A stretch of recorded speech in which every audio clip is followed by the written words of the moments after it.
from the future here.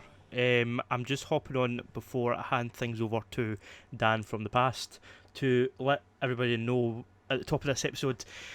If you didn't notice, we skipped an episode last week, so we had a lot to talk about. It ended up going for about 4 hours. Like, that's before editing, so it's probably going to be shorter overall. But I didn't want to put up a 4-hour wacky one go. I thought that was overkill. So we're splitting this week's episode into two.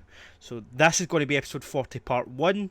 And then I'll do another wee recording where I'll introduce you to episode part 2. And they will go up on different days. So part 1 will go up like tomorrow for when I'm recording this. And the other one will go up like maybe when we're recording at the weekend, episode 41 sort of thing. So it'll all just be constant for you guys. But just so you know, this is part 1. We don't cover the topic in this episode. That'll be in part 2. This will more just be the news that we've missed in the 2 weeks we were off. We'll talk trailers and stuff, and then a wee bit of what we've been watching, and then go for there. Sound good? By the way, there's a couple of things I also mentioned in this episode that I can now say are here and out, and I'll link below. My latest Fandom Wire video is now live on why the PS2 is the greatest console of all time. Which obviously you know it is, but if you want to hear me justify that for 10 minutes straight, I'll link that in the description. And the review for Dead Island 2, which was under embargo when we recorded this episode, but is now, you know, reviews are out. So, my review for that I will also link below. So, cheers, leave us a like, subscribe, leave us a comment. Hello and welcome to episode 40 of the Pop Shock podcast. No, we have I'm Dan. We have Jerd with us today, and Chris. Episode 40. Ahoy! Let's do it. Might be an Austin Teams podcast. We're sailors, forced three You get like a sailors. sailor hat. We Yeah. watched one trailer of a boat, man. And Chris was really taken with that boat. We've got some trailers to talk about. We've also got a good chunk of what you've been watching, and then a topic which I'm going to lead into. I don't know if you boys know what the topic is yet, but I have no idea. Yeah. I'll pitch it to you, and we'll get a conversation going. Texas, we'll figure it out before we get there. Before we talk about trailers, though, Chris, you and I talked about the Suicide Squad trailer, video game trailer, when it dropped a few weeks ago. Yeah. We said this game looks like it needs a delay because it looks garbage, and It looks rubbish. lo and behold, it's had a delay. It's now coming. It's had its third delay. I think it's the third time it's been delayed. It was supposed to come out last year. It's supposed to come out last year, and then earlier this year, and then they pushed it back to the end of the year, and now it's next year.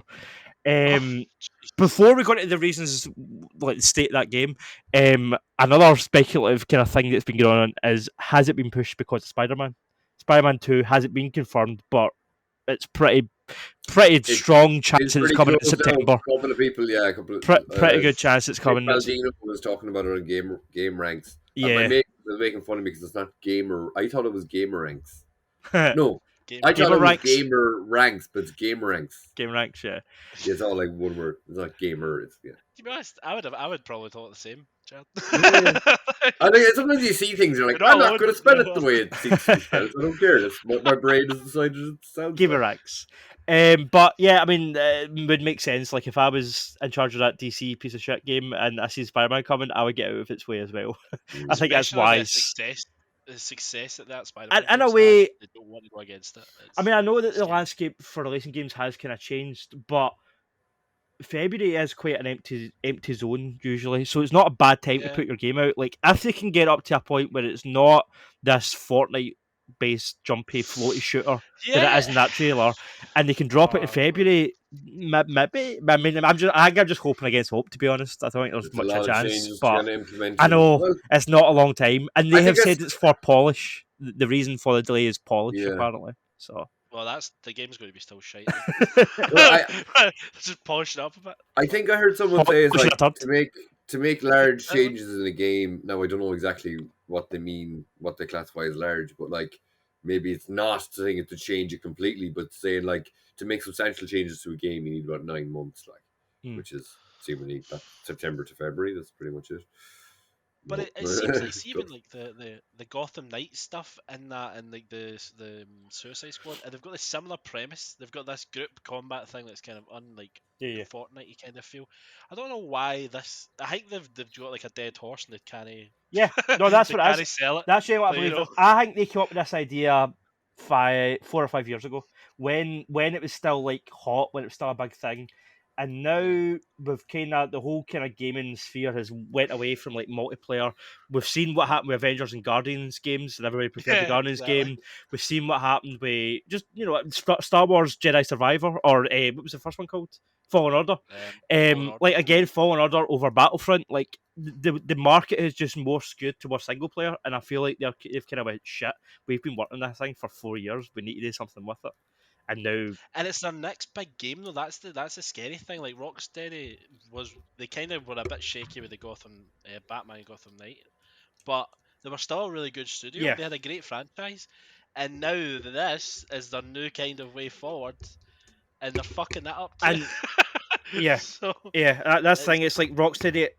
I would hate to see them lose. I've got such a good kind of memories and nostalgia for that studio that I'm like, I would hate to see them lose their reputation over this garbage. But because like what do you think? Do you think if you make is it kind of detrimental in this kind of industry nowadays? If you fail once, you don't get a second chance. Like, do you think that's the kind of way forward, or better releasing it when it's at its best? Like, you know, I wouldn't say once, because look at Bethesda, look at CD Projekt Red with Cyberpunk, look at there is studios that people still will give a chance, but if you're asking if the gaming audience is getting more fickle, then I would say yes. Yeah. But I also don't know if it's a bad thing, because do you know what? We should be challenging developers and publishers. Yeah, we should be letting them away with shite. So I'm kind of not against it.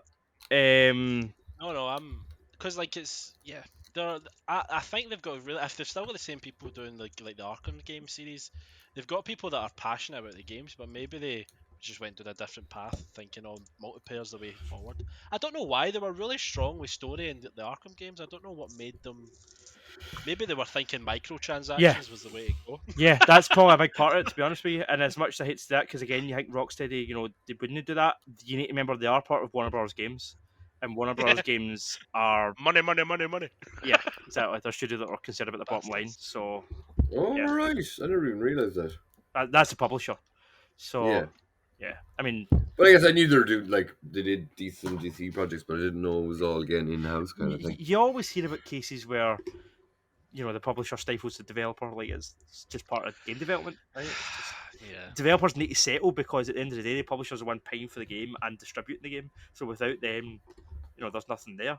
There's no fun. That's why when you're lucky enough to be like Hideo Kojima, who can now afford to develop and publish his own games, he can do whatever he wants, whether you like it or not, whether you think Death Stranding is worth it or not. It is what he wants, and you can't necessarily say that about every studio, because they are having to answer to someone who's meeting deadlines and making sales goals and that boring corporate shit. Yeah. I don't know. He did put up some awful amount of pictures with Jordan Peele. He does, yeah. Hideo, yeah, him and Jordan.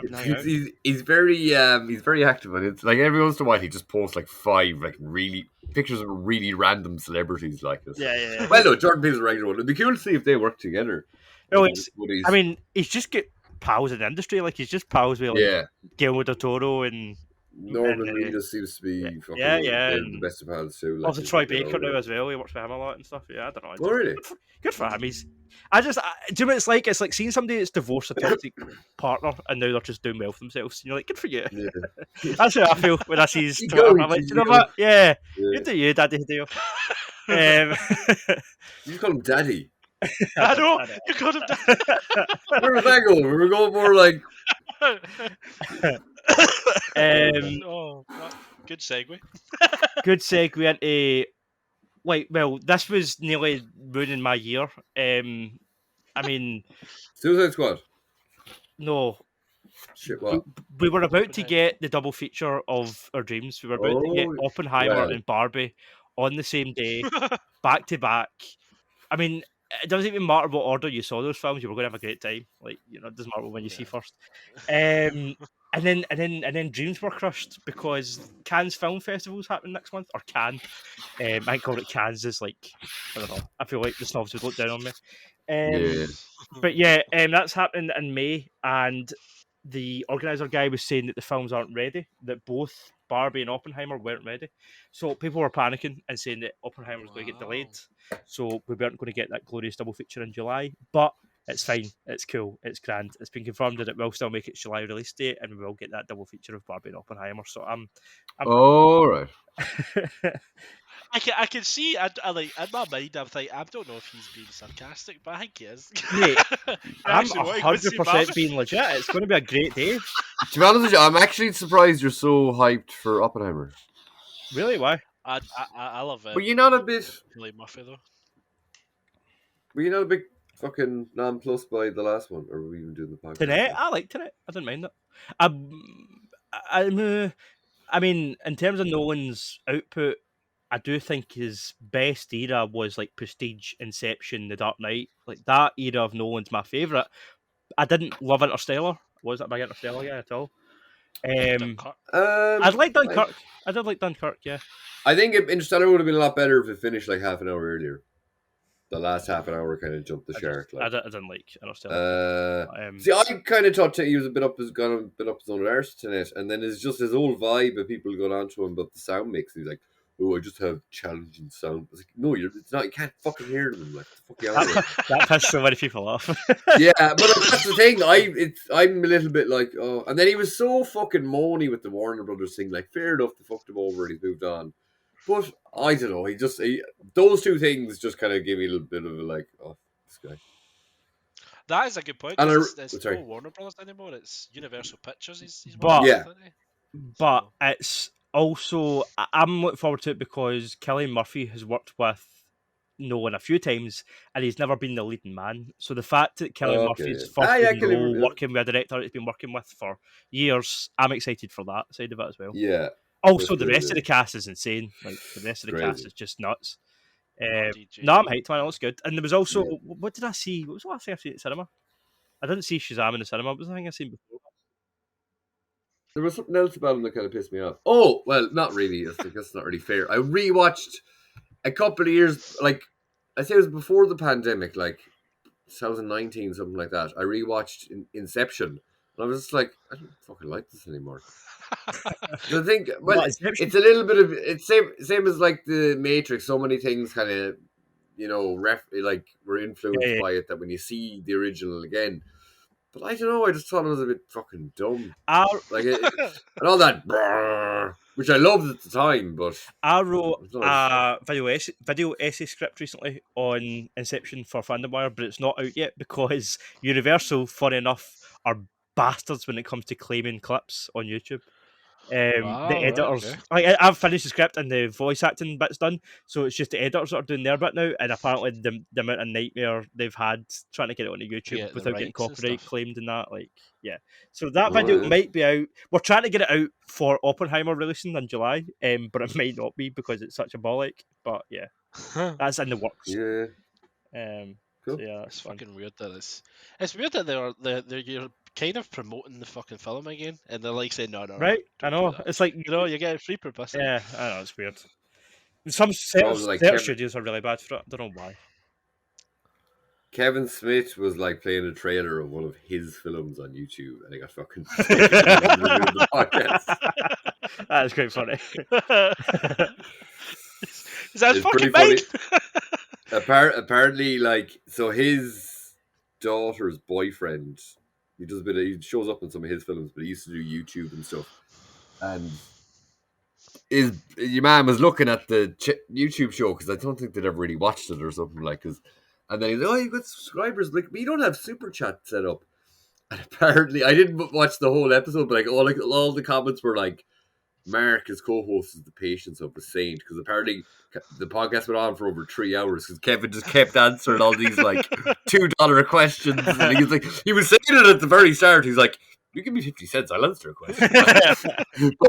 And even there was kind of a guest guy who does normally the guy does the. It's like the guy who runs like the Star Wars Cantina themed bar in the Chinese theater area of LA. Is it Banthman? Banthman? No, Yeah. I remember. I can't remember his name. He's massive Star Wars nerd, but he does a bit of film and stuff too. But like when he was over for actually Star Wars Celebration. So then another guy in there, and both Mark and the other guy was like, "This is not going to be good for the show." And I still want to watch the whole thing because I can imagine your man is just like, "Oh, come on." Yeah, you could talk for ages. Oh, so funny. Sorry, where were we? Inception. No, we're going into more bad news, boys. Remember that horrible franchise that we thought was dead, that's made by that horrible turf person, Harry Potter? Oh yeah, well, it's coming back. Because it was good franchise. Because Harry Potter. it's shite, mate. But listen, even me who didn't like the original Harry Potter films, I can still see that they're better than that Fantastic Beasts pish that came after. Oh yeah, that was awful. Yeah. And I feel like this is just the latest attempt to regurgitate and beat a dead horse, right? It's like I feel like J.K. Rowling's next book should be called Harry Potter and the Quest for Even More Money. Like that's what we're like at this point. It's going to the point where it's just milked to death. And then so are they going to retell the whole story? They're apparently doing one book per season, and they'll come out yearly. So the first year will be, what's the first one? Philosopher's Stone. Second year, Chamber of Secrets. Third year, Azkaban. Fourth year, Goblet. That type of shit. Oh, this is just the definition of fucking beating a dead horse, man. Right. What the fuck? Why would you? They've got all the great actors like Alan Rickman and shit and that. Like, why would you fucking go over they're that? recasting Dumbledore, recasting Snape, recasting Ron Hart. Well, he is dead, so... Oh, yeah, I know he's dead, but like... Probably gonna happen. You're like pissing over his Give up in Weekend at Bernie's, that'll be fine. Oh no, he's cast! I don't know, they're doing something with It's magic, you can just bring him back to life. That's spell, it's fine. Oh, but they can, like... Well, see, the thing is, there's always younger people, so like... And there's always fucking... There's like mad Harry Potter fans, so they can do different stuff with it. Like, look... I know the other, like, I'm not a fucking Harry Potter fan anyway, but look, it's not that long, but they've done stuff. Like, look, the Watchmen film wasn't that great, but they made a great series out of the same thing. And it's already a book, and you're not supposed to film that anyway. But look, it depends what they do with it, I think, to be honest. But it's HBO. I don't care. That's a good point, though. That's a good point that you've raised there. Like, I kind of looked at this differently because it's like a novel series, but like they're treating this as a comic book series. Like everything now is you can get remade and revisioned and something else and do a different one. You don't need to worry about this. That's just one person's vision of what Harry Potter was. Let's do another one that's fucking TV series. What is interesting though, there was certain decisions that were made during those movies that J.K. Rowling didn't want. Because it was Christopher Columbus and it was like an American studio and stuff, there was certain compromises, and I don't know. From what I hear, she is going to have more creative control in this series. Oh, a lot of people don't like that idea because she's pretty, homophobic, racist, non-accepting of other people. Did she not have the whole creative control over the Fantastic Beasts franchise, and that was a disaster? Honestly, I don't know. I don't know how much that was Warner Brothers and how much was her. I'm not sure. I mean, she wrote good books. You have to get her that. She got lucky. It's so funny, like, that she created this whole thing. Everyone was like, "This is mine now. Fuck off. Fuck off. Fuck off. Oh. But like, yeah, I don't know. It's weird. It's. I guess I'd imagine the Harry Potter shit is like comparable to how there's as much levels to it. Well, maybe not exactly, but the fandom, say, of Harry Potter could be similar to the fandom of X-Men or fucking Star Wars. It's at that level. Certain people, it's their shit, and there's lots that they'll do anything. And Brian Singer's a nonce, so yeah, well, he's a very limited. Has he directed it? No, he directed the X-Men, LA X-Men movies. I know, but he could be, get him involved and here. later ones. Get him involved, But he must be. His fucking wheels seem to have fucking stopped turning now altogether. Yeah. Like. Really? Yeah. I think his cancellation was kind of more drawn out. He made Bohemian Rhapsody, and then halfway through Bohemian Rhapsody, he fell out with Rami Malek. He stopped turning up to set, and then all the Me Too stuff happened, and all these people were accusing him. And then Dexter Fletcher, who's the guy from Lock, Stock, Two Smoke Barrels, and he directed the Rocket Man as well. movie. Uh-huh. He stepped in and took over Bohemian Rhapsody. He directed like the last half of it, basically, what was left to direct. Oh, isn't he only like an actor in Lock, Stock? Yeah, I think that's one of the only things he's acting in. He's more a director now. Yeah. Okay, because I think actually James from the Weekly Planet. Oh, he would say he used to travel in London. And he would say, he lived in England for a little while. He's like, I saw him in Camden Market with a shopping bag. Yeah, like, but yeah, his cancellation seems to be more drawn out. Like it came out, it wasn't fully proven, and then there's just like, I haven't heard of a Bryan Singer film in a while. Yeah, there's some good YouTube videos about it, but pretty dark. But fuck him anyway. Yeah, but I don't. He's not. He doesn't have as much of a foothold in the X-Men. He's not J.K. Rowling, who was the actual genesis of it all. Yeah. Let's move on though, because we've got trailers to talk about. We've been away. In case you have been following our feed, we didn't do an episode last week, so we have got 2 weeks worth of trailers to talk about. Chris, I'm coming to you first because the first one I'm going to talk about is the Blue Beetle trailer. I loved it. Did you? I thought it was a refreshing thing. I kind of got it the same as like I thought I got the same feel as like Shazam when it first kind of came out. I was like, oh, it's kind of got that kind of uppity, kind of fun thing.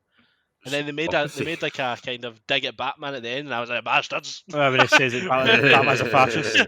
Fascist. I was like, you bastard. But I thought it was. Oh yeah. I thought it was. But good. The thing is, disagree? no, I think the trailer looks fine. But my thing is, I actually think it's quite lucky that DC happened to be doing this reboot because this movie was originally part of the DC EU. It was part of everything that came before. It's now been converted to be part of the DCU. This Blue Beetle will be in James Gunn's universe and stuff, so it's kind of been like moved across. Oh, okay. But I think it works as a fresh origin movie at the start of a universe. I don't think it works where it was originally planned to be at the tail end after Justice League and stuff. Like, I get to be weird. Do you know what I mean? But I think as it's kind of worked out by accident, it kind of makes sense to just do a bit. Like, what I'm trying to say is, it looks kind of basic. It looks kind of simple. It looks like an early Marvel film. See, like the early Marvel films when there was nothing connected. It was just these kind of independent characters, fun movies. It looks like that. And I think that's fine for what they're going for with James Gunn going forward. But I think if that hadn't happened and we were still going on continuing for all the other stuff, it would be like, why are we seeing this random, origin story in the middle of? But whereas, I think it has kind of like came full circle in a way because the DC things went down the toilet. Do you know actually? I think did James Gunn have any hand in this? I think, or was this unless the only thing I can think, because we're going to go into Shazam 2. He added a post-credits scene to Shazam 2 to try and tie it in going forward.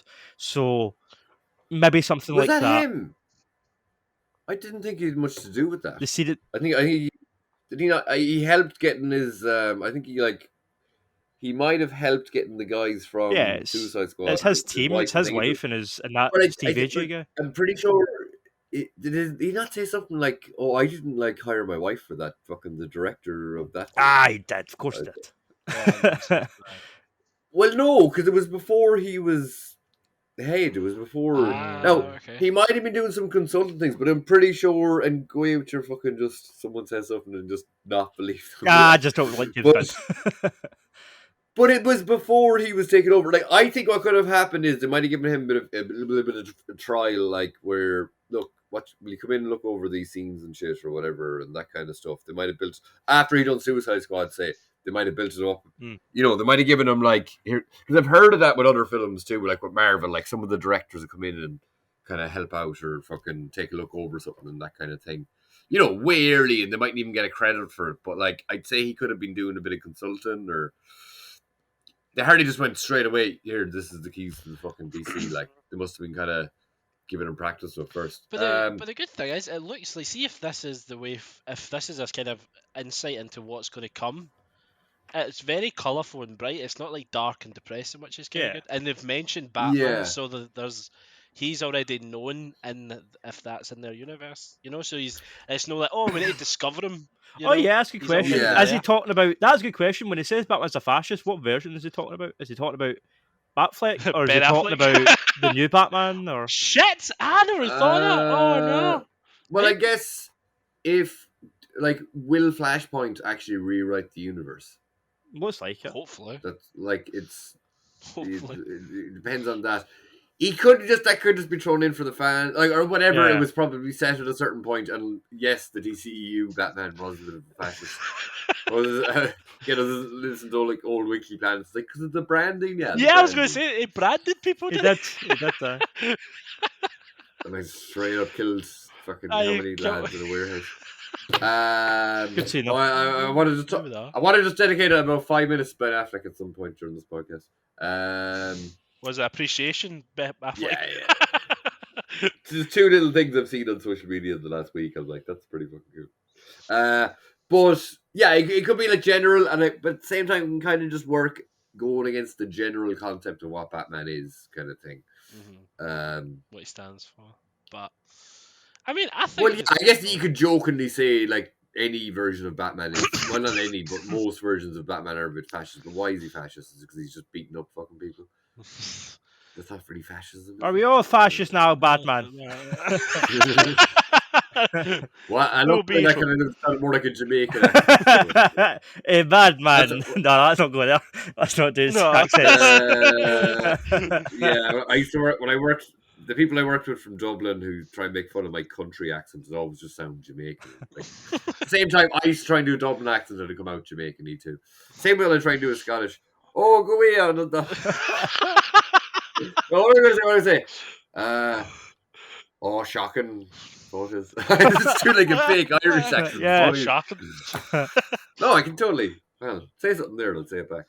Shocking. Hear you. Shocking. Hear you. Shocking. That sounds more Welsh. Hear you. Hear you, mate.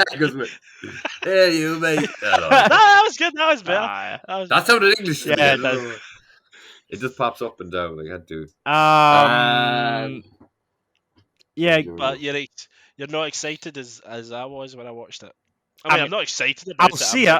I'll see it. Does Jerd care? I think the real question is, does Jerd care? Because he's not a DC guy, so he's the real. He's the real question. I don't know. I don't think I've seen. I don't think I've been bothered to go see any DC film in the cinema, so that probably won't change for a while. Jeez, brutal. I'm like that fucking New Frontier that I haven't even really. I've moved it around my room a little bit over the weekend, and I was talking to someone online who was like, "Oh, it's my favorite book." Like, "Oh yeah, I'll definitely read some this weekend." It looked like it's got a bit of the Spider-Man crack. It's got a bit of the fucking, I guess, not necessarily Black Panther, but more like Shang-Chi, where you're getting to see kind of, everyday people, but from a different culture than you normally see in cinemas. Like the John Leguizamo, isn't it? The guy who's like Luigi and Mario. I can only think of either Luigi and Mario or fucking the Dementor in fucking Spawn. Like, there's probably his 2 worst things. John Wick's mechanic. John Wick guy. Mechanic. Oh, okay, yeah. Is that only in 4? Is it? I don't really remember him in. Oh, yeah, because I didn't really watch the first one. But he was saying it's like Latinas are like fucking 20% of the US population, but they appear so little in cinema like that. Yeah, so yeah. I like Mexicans. They kind of seem like the Irish and the Scottish, like there's a similar vibe. Catholic. I don't know. Just when I was in New York, any of the Mexicans, and I work with a Mexican guy, like they all seem very nice. But yeah, and I think it's gonna go like he's the vibe of Spider-Man, but he kind of looks a little bit like Iron Man in the suit. He's just like a wee young naive guy. I don't think in any kind of even Justice League kind of comics he's never been like a kind of leader. He's always been like the kid of the group and trying to. Yeah, he seems to be kind of like, I'd say when certain people are writing them, it's like, we'll have our own Spider-Man. Because DC have a couple of them, don't they? Yeah. We're like characters. Well, it's just like the young character who doesn't have everything. Like Kamala Khan is another Spider-Man and fucking obviously Miles. But like, young character in the world or whatever doing their shit. Speaking of Kamala Khan, the other big superhero trailer we got was the Marvels. Oh, yes. What did you think of that? I never watched. I thought it looked very fun.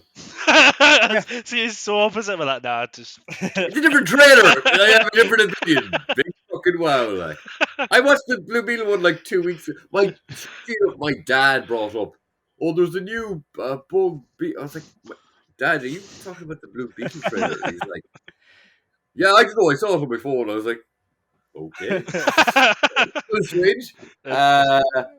But no, huh? It looked fun. A really good thing. So I've mentioned it before. We've Ireland Simpsons fans. It's like a meme page for like we just talk about whatever in Ireland. But someone was going on about all the dislikes. They got like a record amount of dislikes in 24 hours. Did it? What did the Marvels? And yeah. Oh gee, I wonder why. Yeah, from God. It doesn't show. It doesn't show actually dislikes. Doesn't show the number.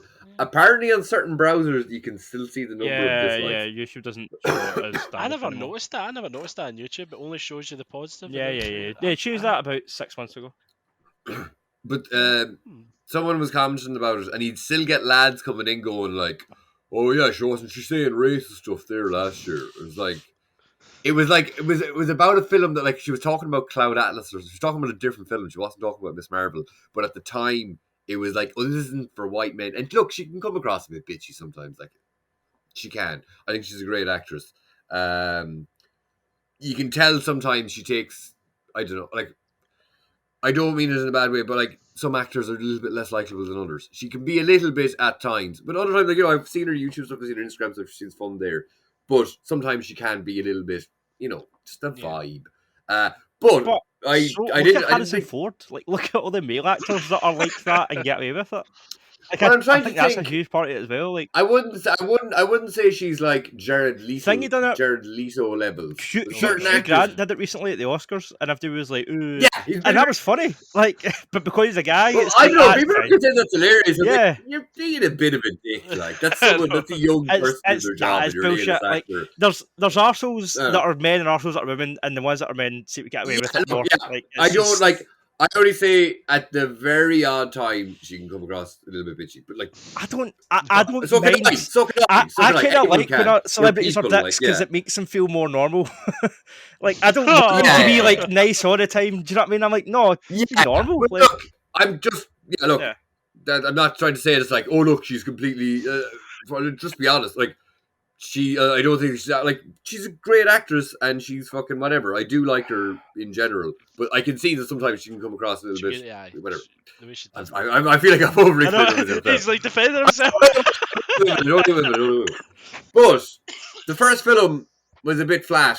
Nothing to do with her. It was just a story. It felt like it was generic Marvel. It was just Yeah, but to me, it felt like an early phase film. I just didn't think it was that great. I really liked her in Endgame. I thought her character was way better than that. She just vibe clicked way better.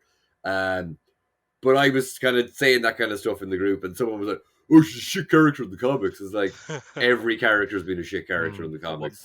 They don't have set writers all the time. It's just one run or whatever. I guess I've maybe never read any Miss Marvel or Captain. I think she was Miss Marvel for. When I most knew her, I haven't really read anything of her as Captain Marvel, the character. But the Miss Marvel, she's like a very, she's like military woman, fucking very strong, can knock the shit out of a lot of people, has probably been treated poorly by writers. She gave birth to her fucking lover's son, or who was him, I don't know. Comics. It was a weird thing in the 70s. It was very strange, actually, because like she basically was like mind controlled into like having her lover's child who turned out to be her lover. It was like an alien guy. I don't know. But I saw an article that said, because when the first film came out, everyone was going, "Oh, she doesn't smile in the film" and all this. The trailer song is Intergalactic. I put this in the chat, and the first line of Intergalactic is, "Well, now don't you tell me to smile." And then the song is about like the internet or the intergalactic, whatever. Yeah, it looked very funny. I didn't know what was going on with the Kamala thing at first. Mm-hmm. when Monica gets switched with her. Yeah, is that not the end of Miss Marvel? What is that? Are they at the end of Miss Marvel, you've seen Brie Larson in Miss Marvel's room, in Kamala's room. I remember that. They all three seem to be connected. Yeah, they all switch whenever places, it happens, I think they all switch. Yeah. So it's like... Right. Because we were just kind of it seemed like from the end of the Miss Marvel show that when Kamala, I don't know if she was doing anything or Bangle just started growing. I don't think anything. I think she just maybe used her power and it happened.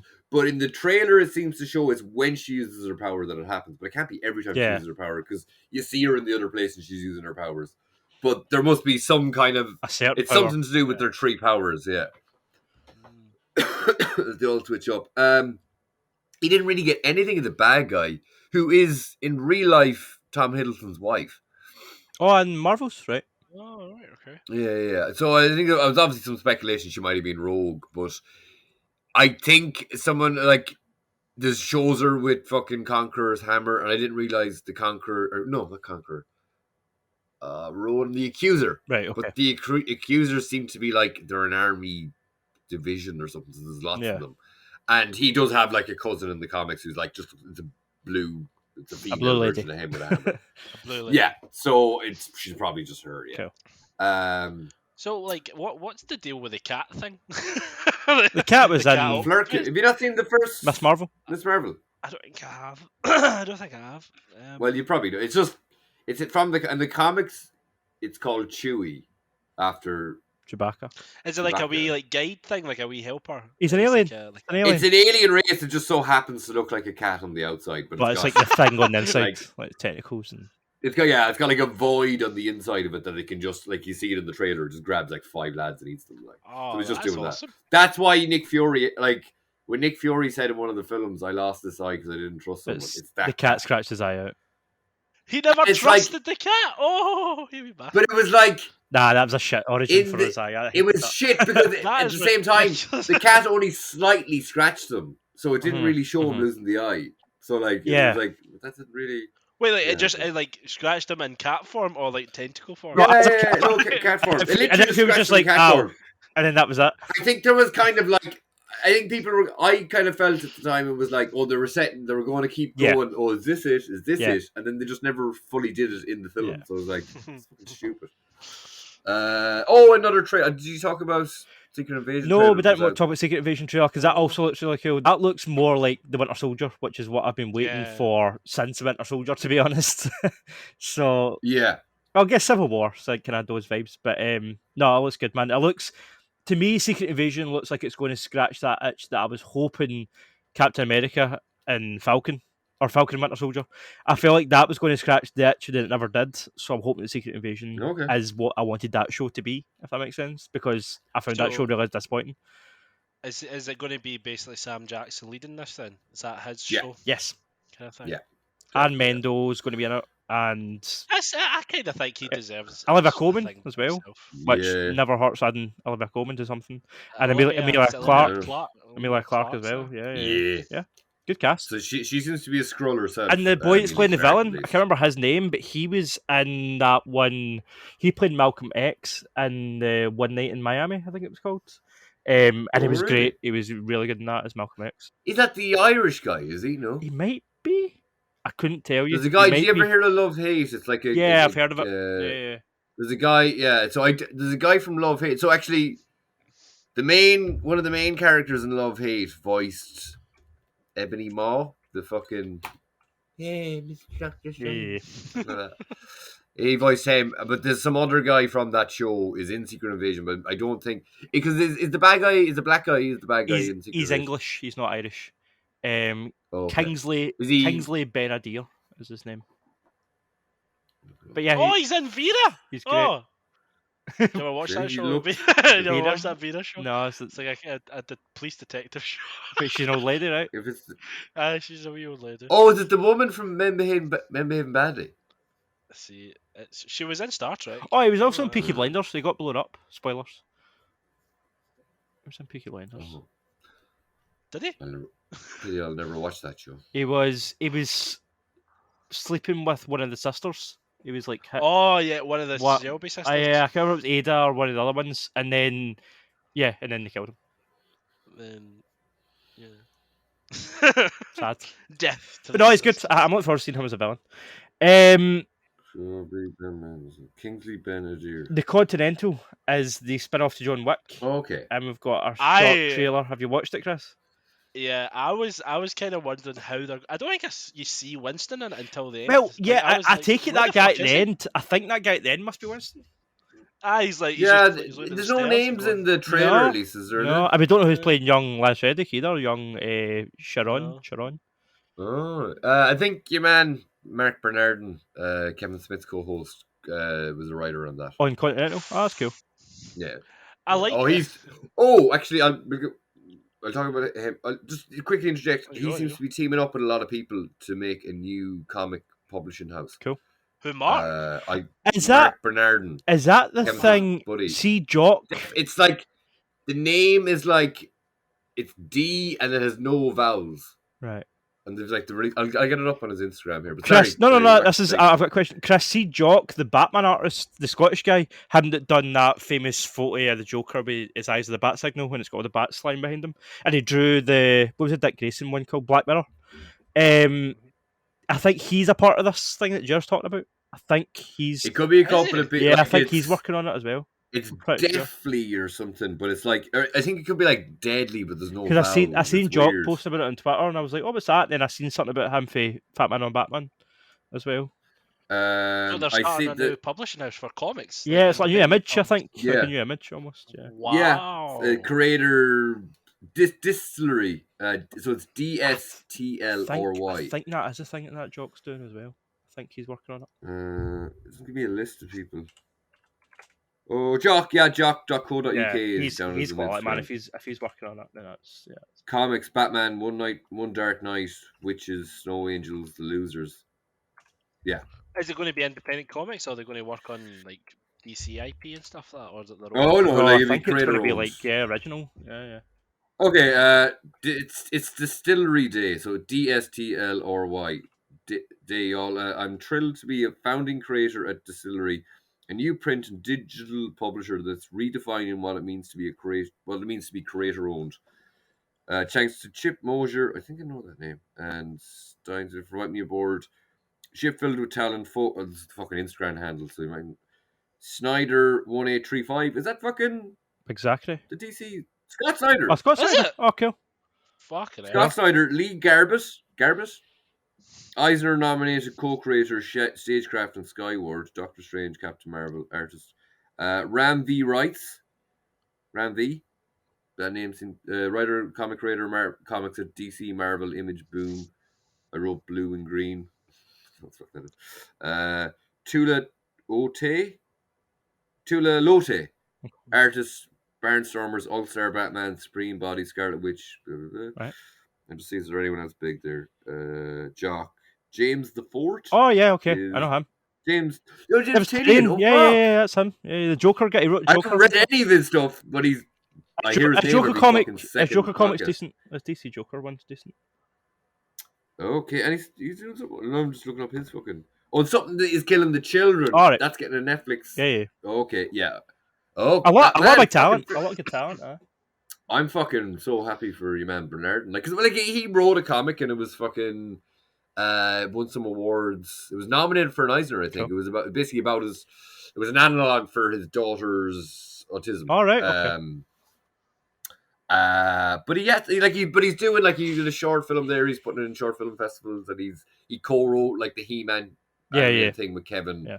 He's a couple, and like nearly every time he's on the podcast, I've X amount of things I can't talk about. So he's making great fucking moves. Like he's a really good dude. Like he's likable as well. He's likable. He would have been in there. We'll see. Like I'd say Bernardin's like talent would kind of push it a little, not to be like. Kevin hasn't like he's had some like fairly comics that haven't even aged that badly since they were first made, but like Coffin wasn't. I don't know. He's a different Batman one. That was he won particularly bad Batman, but I think like people still generally like his Daredevil and a couple of others. He had like I'd say comics probably suits Smith better, to be honest with you, really, because it can hide. Like the same with like Whedon, it can hide the cheese. Comic book, it suits it better. Like, no, but I think Bernardin is like he hasn't done a crazy amount, but he's making steps to be more of a writer. Yeah. Which look, Kevin Smith is a lot of. Kevin Smith was actually just talking about Kevin Feige. So like a couple of weeks after he had his heart attack, he just got a call. He didn't recognize his number. It's like. Please hold for Kevin Feige. And he's like, hi Kevin, this is Kevin. He's like, I get it. Just get it. And blah, blah, blah. He's like, oh, look, your films are such an inspiration for me. Like, I'm so happy you're still alive. Ah, He's thanks. like, Kevin Smith was like, man, because I survived the heart attack, he's going to give me a Marvel film. And it's like, yeah, so that's it. It's like to wish you well. Goodbye. But it was just funny. Like, Smith's very self-deprecating. Yeah, but Bernard, like, he's shaping up to be. It's very cool to see. Just from like I got to know him from the podcast. Prior to that, he was just like a journalist for like Hollywood Reporter and stuff. So making those steps. Good on him, man. Listen, I'm glad you got that. That's good news. I skimmed the trailer. Yeah, look cool. Oh yeah, the comic thing. Distillery. We'll remember that. But yeah, just great to see him in with them because, like, in fairness, like he only has written the one, but he hasn't done an awful lot to be like Scott Snyder. I don't know the Jock guy. Oh, he's a good artist. Really strong artist. Yeah. Strangely, so I mentioned before the Cartoonist Kayfabe podcast. So the people are like, it has a Facebook group like the Planet Broadcasting does, or the Weekly Planet, but the people in that are actually like, because it's like a writer's writer or a comic book art. You know, people say he's a writer's writer. The podcast, because it's by two creators, but this guy's like, oh yeah, guys, I just did it's some random guy in a group, but he's like, I just had my first cover for Batman. I must try and look up his name, but it's just cool to see like people who you normally expect to see in a Facebook group are just fans, but these guys are actually like working in the industry. That's cool. Yeah. Chris, Ahsoka. Is it Ashoka or Ahsoka? Ahsoka. Remember Super Soakers? Super Soakers? Super Soakers. No, but that looks cool, right? It looks like, it looks good. It looks like the reason. Was it just me to watch this and went, oh, this is the reason that Mandalorian is really slow right now? It's because they're saving Thrawn for Ahsoka. That's why Mandalorian's not got a villain and why it's super slow. It's like, oh, okay, they're saving all the good shit for Ahsoka. Like, that's kind of was my takeaway. Yeah, because it's one of those interesting things. Like Thrawn, this is when he's older because he was supposed to be. Well, that's what I was going to ask you, Chris. Thrawn, we've now got confirmation that he was alive through the whole of the original trilogy. Where was he? Yeah, like I think the whole point of it, he was like out in the dark parts of the universe. I don't know. Well, Sidious and Darth were taking over. He was just gone. He was doing his own kind of mission stuff. But I was like, that's a lot of shit. He's like supposed to be one of the most best strategy. I mean, in a way though, you can hear the Disney board meeting happening right now when they're saying, right, we're going to introduce Thrawn. The fans are going to go mad for it, and Ahsoka. And then once it does really well, we'll do a spin-off series about Thrawn in the in-between years, and we can get another 3 seasons out of that. And you can hear the Disney, you can hear the Disney conversation happening, right? Like, yeah. It's. I think it's good the fact that they're doing, but it's interesting. They're picking, like, see, Grand Admiral from Lars Mikkelsen. He was the voice actor in the TV show. They're picking people that are like famous, like, or like in the TV show, and like, all right, we'll bring him in. They're not bringing the actual voice actors that were. Other ones you're like, oh, you're just picking and choosing. Yeah, Kate Sackhoff is a fairly big star, so she made the transition. Yeah. Well, some of them are just like fucking. They're only voice actors, like, you know. That's also true. That is true. Maybe they got given the opportunity. They said, "Nah, no, thank you. I don't want all that money. No, thank you." No. I'd say it's. I don't know, but like it seems to me. I'd say I don't know. It seems like the majority of voice actors don't. They wouldn't suit the character. Like Troy Baker. He could never play Joel in live. Like he's great voice actor. Or whatever, Ashley Johnson doesn't play a 14-year-old girl either. Yeah. I'm still thinking of that. Even when I didn't really know that much about Troy Baker, that guy who was like shared a screenshot of him from the trailer before the last one even came out. Oh, he should totally play Joel. He looks just like him. It's like nope. No, he doesn't. Not at all. Like completely different shape. That's a good point because actors do go like if you take the extreme version, like Christian Bale, he goes like extreme shapes to get into character. They probably won't, Although, that's a very particular, like that's a very small percentage of actors who change that much. Speaking about casting though, and the choice to change certain actors, I think the fact that Ahsoka was cast. Rosario Dawson was cast based on fan art is pretty cool. The community really casted her, every time and she's perfect. Like. She names drop Boss Logic. She's like, yeah. She's like, Boss he got Logic me this job. made a Yeah, fucking yeah. fan art to me, and that's how it started. Like she seems like a fucking saint. Like I love her. And she's also really nice. She's also the kind of star that she's charismatic and all that, but she's also, you can tell she does a lot of those stunts. She's super into the physical side there, and when you see her with the 2 wee lightsabers, I don't know. It's just I'm looking forward to the choreography and stuff that the show is going to bring as well. That's what Yeah. have. Because Ahsoka's supposed to be, she was trained by Anakin, so Darth Vader basically. So she's one of the strongest Jedi there. She's probably stronger than technically Luke when he was training. So see how Ray Stevenson's in the trailer, the guy with the white beard and stuff, and is that Darth Bane? I heard somewhere he was Darth Bane. Is that true? Oh, Darth Bane's dead. All right, okay. All right, okay. I didn't know if that was nonsense or not. But... Well, is it not? Could it? Because it's live action, could it not follow a different? Even if where is he dead? That character. Is it in canon? It was before Yoda and all that. Darth Bane. Oh, but is he like? Is he? So he's like Old Republic, like Darth Bane. Yeah.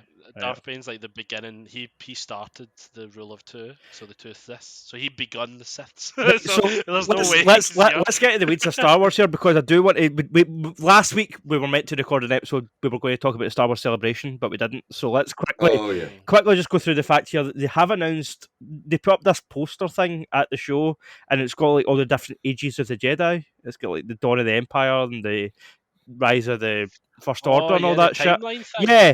So that new timeline, are they going to do movies and shows from each section of the Star Wars timeline? Like, are we going to? Because we're getting a game soon from Quantic Dream that's going to be on the Old Republic. It's going to be set in the Old Republic. And then is it a remake? Wasn't there Old Republic games? We're getting the KOTOR remake as well. We're getting the Knights of the Old Republic remake as well. So they're 2 separate games. 2 separate games, both set in the Old Republic. So it seems like they are exploring more like facets of the Star Wars timeline, I guess. Yeah, and was it the Mangold is doing one, isn't he? Mangold's doing one as well. No, he is. Yeah, he is. Yeah, is he not doing? So they also confirmed that they're doing another trilogy with Rey as a Jedi Master. Oh, I hope they shoot them. I hope that gets shot, killed. What? That dies. Like, God. Well, I thought it was interesting because they said like, oh, it's 15 years later. It was like, are they going to age her up? And everyone's like, well, no, she'll be about that age.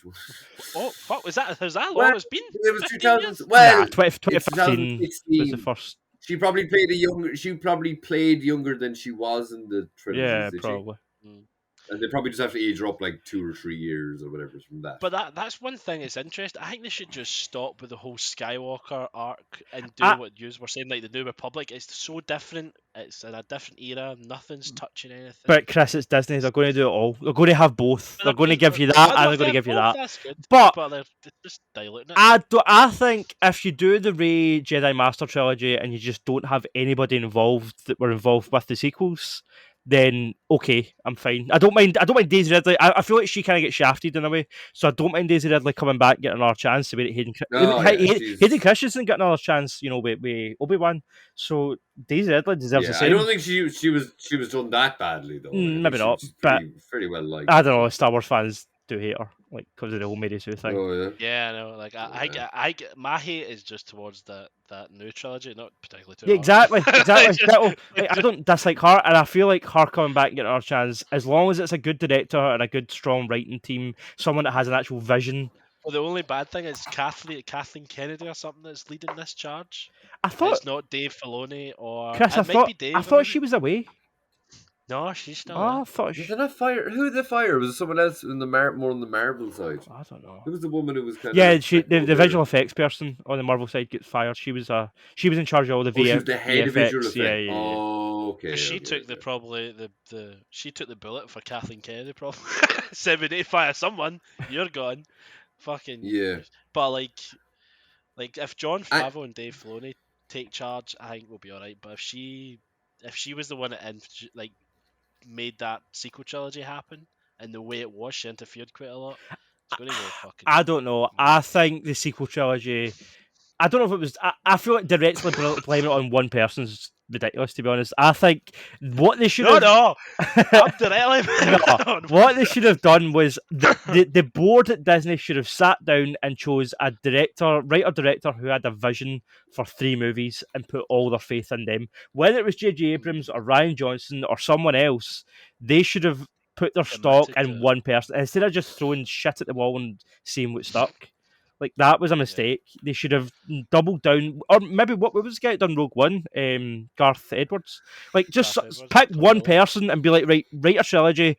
Is it good? Oh, it looks decent. Let's do it. Let's make that and let's put our stock in that. Rather than, let's bring in JJ. Let's bring in Ryan Johnson. Let's bring in JJ again. Let's bring in George Lucas again. Like, it was like, no, let's just try shit and hope for the best. Like, let's look at DC. That's what DC did. And look at what's happened to them. You know what I mean? Like, I don't know. No, it's it's what you're saying. Like, you need to have one person, and maybe not a director, but somebody that's leading it, like as well, like a Kevin Feige or a James Gunn. He's the one that's leading it, or a James Gunn. Like you've got Dave Filoni and John, and then Kathleen Kennedy. They're all going to have fights to say what direction they want to go. Maybe Kevin Feige has the final say in his stuff, and James Gunn will have the final say in his stuff, even though they have the arguments to say, no, this is the way we're going. Although, interestingly, I have heard Kevin Feige talking recently, and I can't remember the interview. I think he was talking, and he was saying that he has he has less control now on individual projects than he used to because there's so many. He's only at the end of the day, he's only one guy. Do you know what I mean? You can only spread himself so thin. Yeah. So like, he's not on the set of everything constantly the way that he would have been for the first two phases of Marvel. Do you know what I mean? Like phase 3 and 4, he's obviously more threadbare. That's interesting. Do you think it's like diluted a little bit since after phase? Yes. Has Marvel diluted? Yes, absolutely. Well, it's just the amount they're bringing out. I don't know. We'll get right. Well, this kind of ties into the topic, so we'll save this for further down the road. Oh, what's the topic? Just tell us. The topic is okay. I'll tell you now. I was watching Shazam 2, and I was having a bit of a crisis watching Shazam 2, and I was like, what is wrong with this? Because I don't care, because it's part of the DC universe. It doesn't matter anymore, whatever, right? But why is this movie garbage? And I came to the conclusion it's because it needs a hook. And I think that any genre that experiences fatigue, whether it's superheroes, westerns, courtroom dramas, any genre, the thing to keep people coming back and make it worth its existence, justify its own existence, is that it has to have a hook of some kind. That's going to be the topic. And I want to discuss the superhero films that have a hook and the ones that don't, and why Marvel might be going the way they're going because they don't have one, and why DC should probably get in with one early. But I'll get to it all.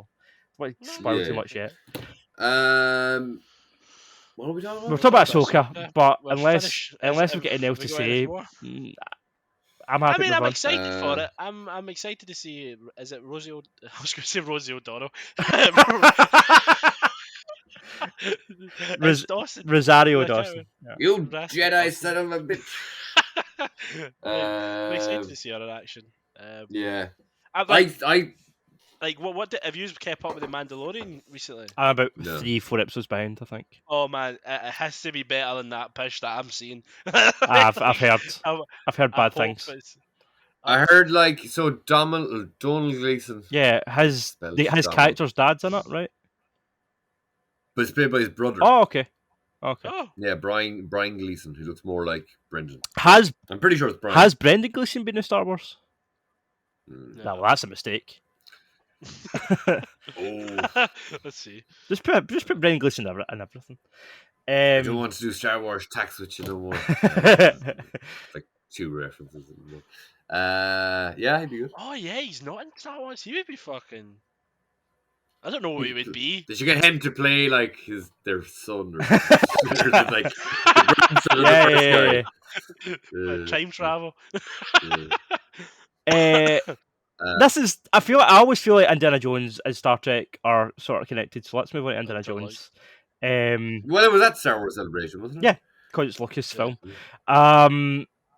New trailer looks good. Yeah, looks fun. Harrison Ford looks like he's actually kind of having fun, which is nice. I guess because he's like, this is the last one. Yeah. He's like, I'm done. I mean, although he has, what I kind of love about me, he has always preferred Indiana Jones to Han Solo. Like, and he says that, like, he's like, Han Solo's a Dark Soul. He's like, I much prefer playing Indiana Jones. But yeah, I do agree though that it's because it's the last one and he's done, right? But yeah, are they that different? No, that's why it's funny. That's why he just hates sci-fi. I just what? But he's the same. He's wearing they both wear brown jackets. It's like, he just wears a hat in one of them. I love Harrison Ford. But I do. I literally, I shared it was just like some Mark Hamill posted a photo. He was like, "Oh, I thought Carrie took this photo, but it was Eric Idle corrected me, and it was blah blah." But I just shared the photo, and I was like, "What's the Midnight Toker song?" Because it's like he's such a vibe, Harrison Ford. Like he's the original, like for I guess for our generation, but not even the generation above us. He's just. This is what a cool dude is. This is what a cool motherfucker looks like. It's this guy, and it's just like, I love. If we just in case we miss it, there is I have heard some things about like maybe just to talk about Marvel slate for next year, but also just some of the things about Captain America. Castings you maybe might have mentioned in the previous podcast. We haven't spoken about Betty Ross being cast in New Order. We'll keep this the Harrison Ford section connected. So if we have any more to talk about Indiana Jones, we'll move to. I was cool seeing more of Phoebe Waller-Bridge in the trailer, and it was nice seeing a wee bit of Glasgow with Boyd Holbrook's character and the parade thing. So is this where he passes the torch then? Like I'm guessing it's going to Phoebe. It's got to be, right? Or do you think it might not? Is she signed up for more stuff?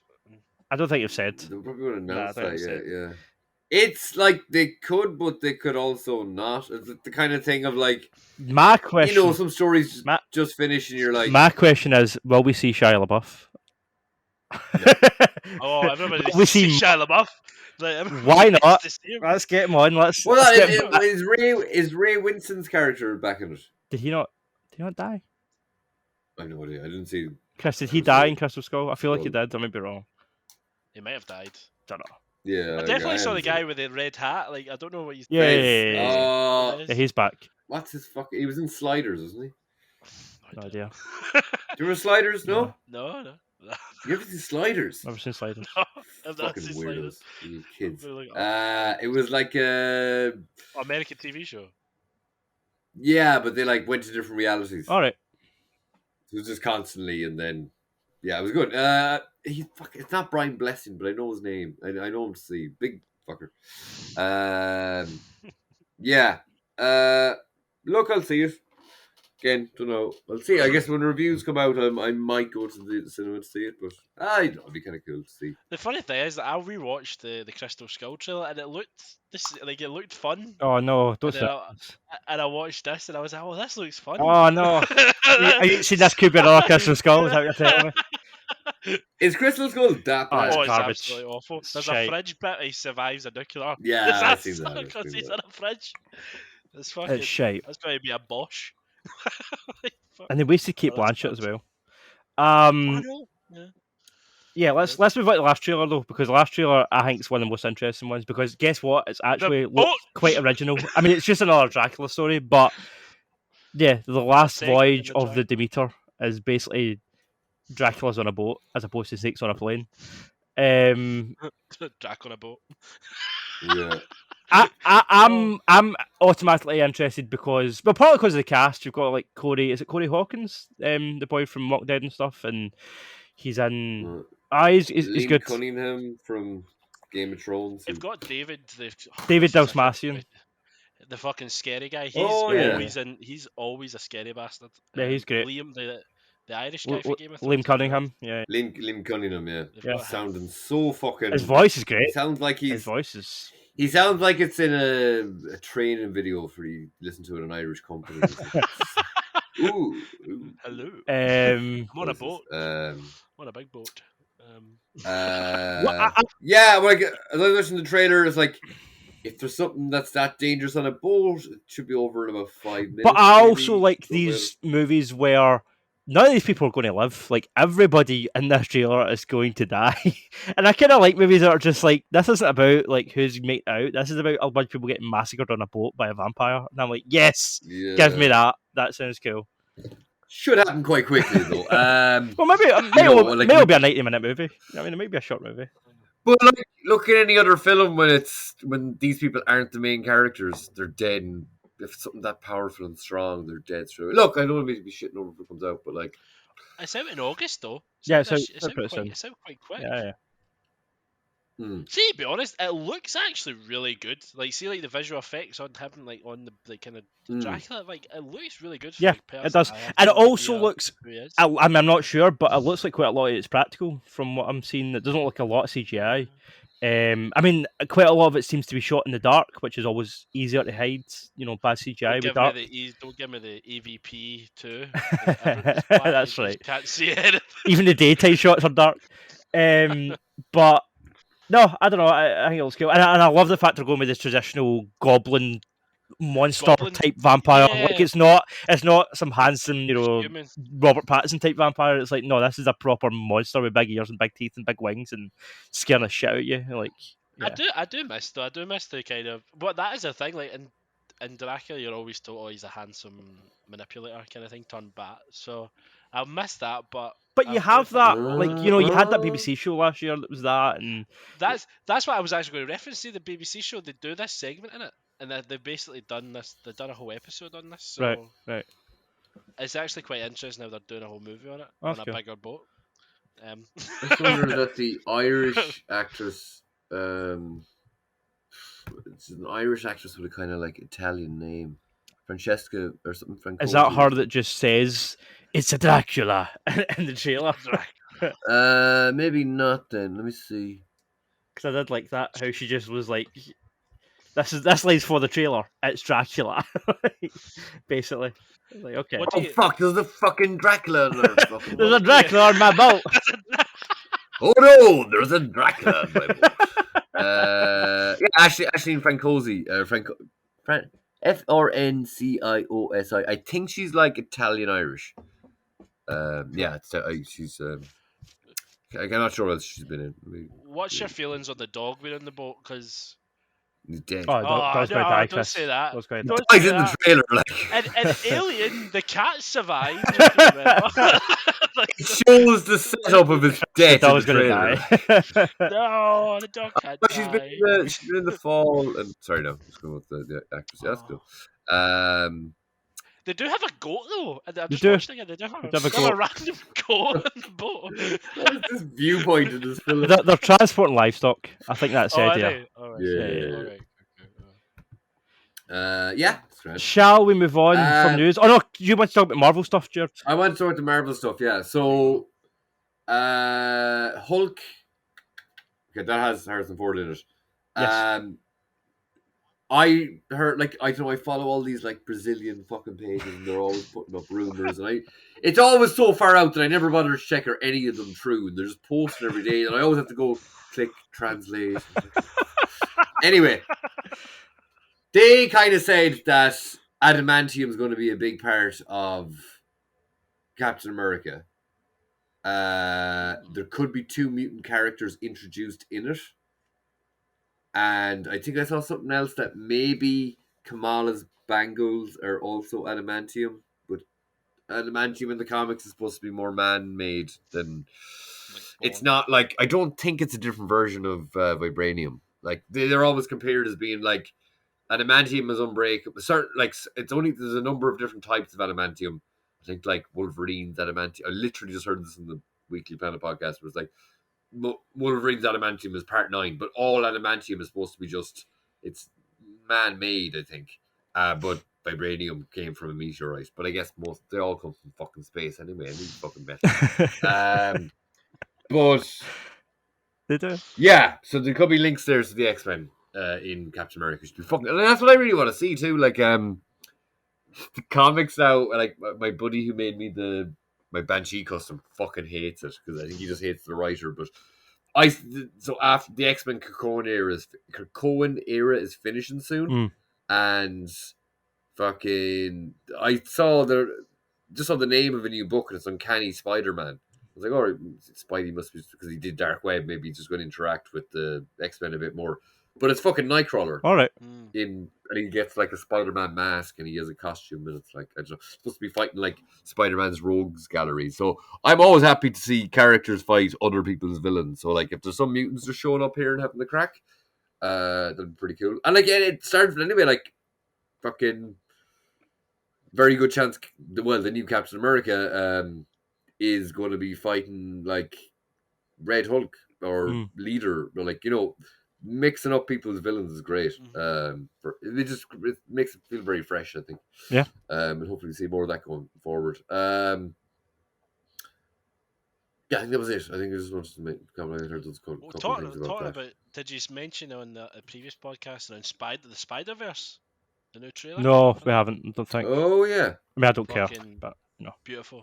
The Scarlet Spider, which is like the Ben Reilly clone, but they seem to have the comic book version of him.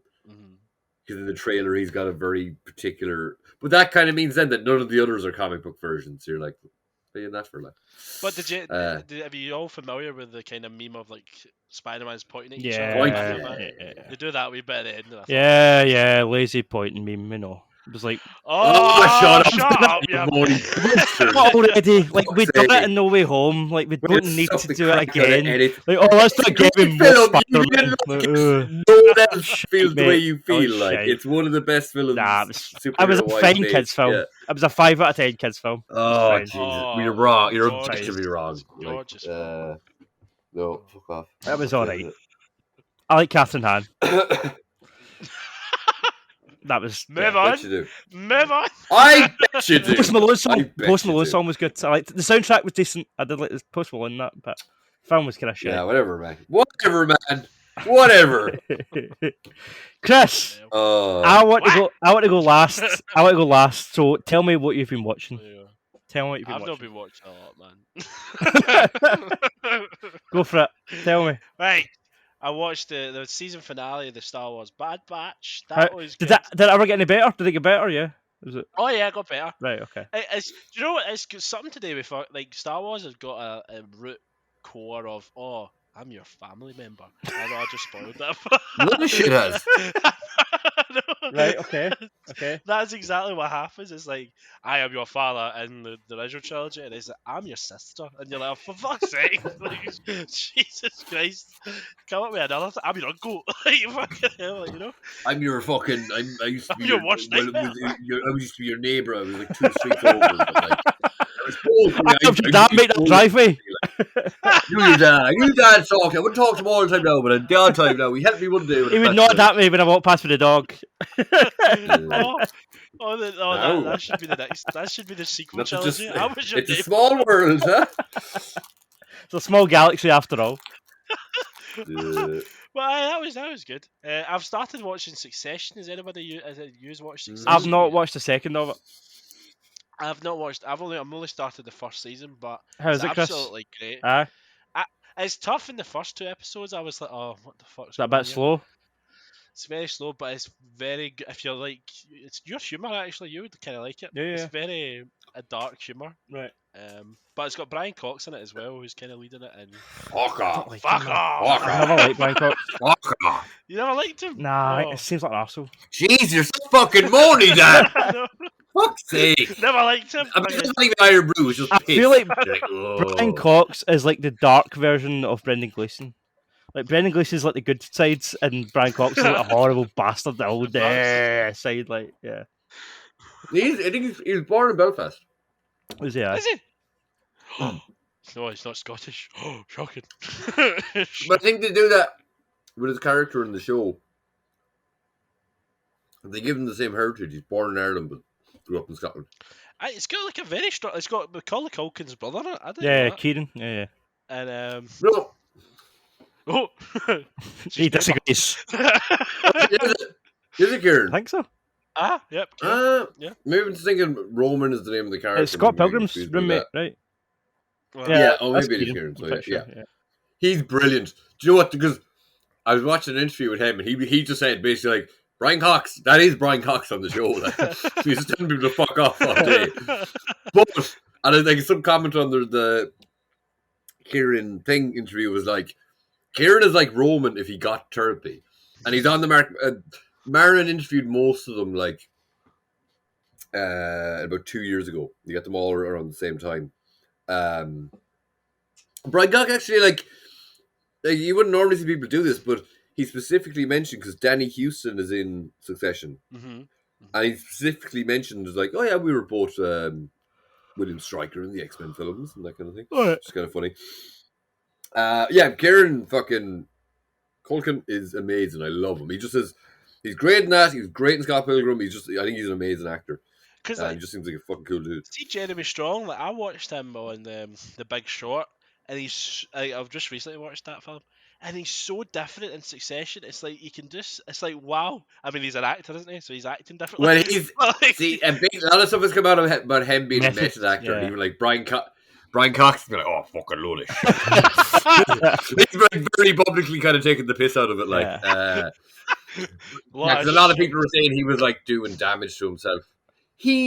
Jeremy Strong, took in Michelle Williams and Heath Ledger's daughter because he was friend. I assume he's just friends with them. He's like, he died.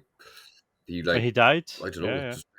I don't know. Like, I think he maybe lived with them for a couple of years or whatever. Like, he really kind of just stepped in around the time he was friends with them. I was convinced I saw him in New York. I was sitting in a park with my buddy who made the figure for me, and I was like, "We should go up and fucking say something." I want to say to him because he was across the park, but he walked up closer, looked nothing like him. I'm convinced it was him though, which makes me bring into doubt my fucking Neil Patrick Harris, but no, definitely him. I think it's great. A couple of fucking dickheads. There's a particular point of this. I haven't even watched this week's episode because it's spoiled. It's like Patricia Arquette, David Arquette's sister, on Instagram, just straight away. Some Sopranos meme page shared it, and I was like, I wrote a fucking tirade against him. I was like, well, like, look, it's a show, but like, you're dedicated to a great show. You're just needlessly spoiled another great show with a fucking shit meme. And I called him a rat because you get so harsh when it comes to spoilers, man. You get so angry. Same thing as a fucking rat. Yeah. But Dan, if you've ever watched it, I would give it a shot. No, I will. It's on my list. You and Courtney could watch it together. It's like I'm watching it slowly, like an hour. If I can get a spare hour at night, I'll watch an episode. Yeah. But I don't. I kind of know what happens in the future just by what I've been spoiled over, as what just said on memes. I'm like, oh no. Yeah, I wouldn't pay any heed. You'll probably forget it. Well, you might forget it. But, I'll probably no finish it. Well, the show, like at a certain point, I was watching it. I was like, I kind of got a bit off. I was like, okay, I get what this is. It's like something's happening. People team up. Someone double crosses someone. Then someone else goes, oh, but I'm doing this. And then it's like... I felt like it was like that. The guys who wrote Peep Show, right? I think it's like the guys who wrote Peep Show and Chernobyl. Yeah. But one of the guys that worked on Chernobyl, I think, yeah. I think it's the Peep Show guy and the Chernobyl guy. Yeah. No fucking way. Peep Show guy? Yeah. Well, if you think about it, it's very similar. The writing is very similar to Peep Show. Is it? Very aggressive. Is it as funny as that? Yeah. Is it? Well, it's not as funny. It's. I love Peep Show. It's portrayed as real life, so it's not as comedic as Peep Show. But Peep Show is like a lot of the humor in Peep Show is based in very human emotions and insecurities and it's internal. like Peep Show, but on you're not getting the third person perspective, but you're getting the crass humor of like you're fucking arsehole, you're fucking idiot. Yeah, it's a lot of like. So the guy who wrote that the thick of it as well. Pretty sure the same guy. I think he wrote Peep Show and then wrote the thick of it. One of them could be the same guy. Yeah, I feel like it's the same. Well, they're like I kept hearing it being called a sitcom. I was like, it's not a sitcom. Succession. It's more kind of about It's like but I kept hearing people saying it's referring to it as a sitcom. But it's like it is funny. The characters are ridiculous, but it's more based in real life. Yeah. So it's not. Yeah, I thought it was more of a drama. Yeah, but it just. To think of anyone calling it a sitcom, think that's how comedic it can be. Yeah. Like it's very funny, but it's very dramatic and it's very cringe. It kind of does everything around like telling that sort of like non-American humor. Like it's not it's kind of subtle, the comedy. It's not like super on the nose. Like kind of like they're all horrible people. They're all backstabbing snakes. Yeah. Yeah, but then you do see their human side and stuff. So like it's. They're related, like your man Jeremy Strong's character. Like you just feel for him, like because he's a fucking idiot.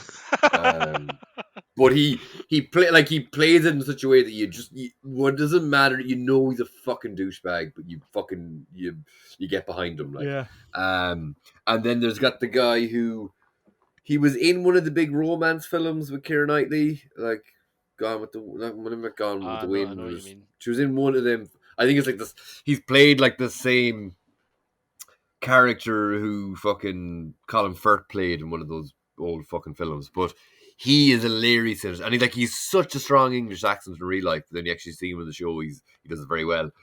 But he's such a pushover, though, isn't he? Is he not like that? That's the pushover guy. Tom. Aye. Not the cousin now. I like Tom. He's the kind of guy that just gets husband.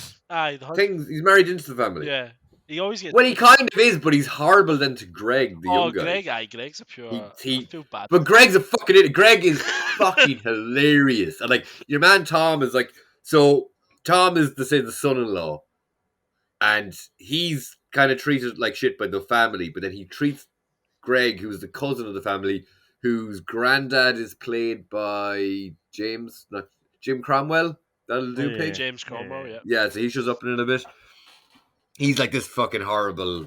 Like, he doesn't seem any nicer. He seems horrible, but he's against Brian Cox's character. He's his brother. Yeah, but he's still fucking horrible. Like, just these bitter, fucking twisted people. Like, but Tom and Greg's relationship is very fucking funny. Like, you can't break a few. It's like, you can't make it a few. I was like, what is it? You can't make an omelet without breaking a few Gregs. It's just very similar. It's like, oh yeah, he's up his own. Like, he's up. Like, they're awful comical to get. Like, it is very funny, but it gets very dark too. Yeah. It kind of gives you a little like height on, like, see if you're that high up and you've got all that money, you are an arsehole. Like, at some point in your life. Yeah. Like some of them, like the woman, I keep forgetting, I'm mixing up her name with Siobhan, actually, she's an Irish name. So, but Sarah Snook is the actress. She's Australian, and like she herself and maybe Kendall, which is Jeremy Strong's character, they both have different levels of trying to get away from Brian. So Brian Cox is Walter Murdoch, basically. But they're trying to. They both. Oh yeah. What did I say? Walter.